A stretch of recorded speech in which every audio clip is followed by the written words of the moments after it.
Let me show you how we can copy and paste on the Samsung Galaxy A27.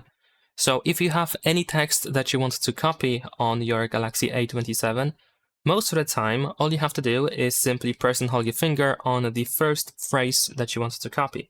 So let's say I'm going to select this phrase over here. Of course, we can still grab by these blue markers over here to extend the selected area.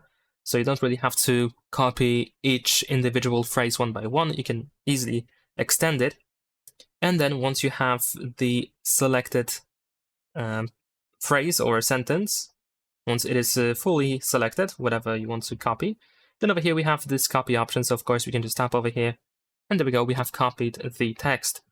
Now if you want to paste it, most of the time, if you open any text field or start using any text field, and once you see the keyboard, over here at the top of the keyboard we have the clipboard, so we can tap over here to immediately paste the just recently copied text.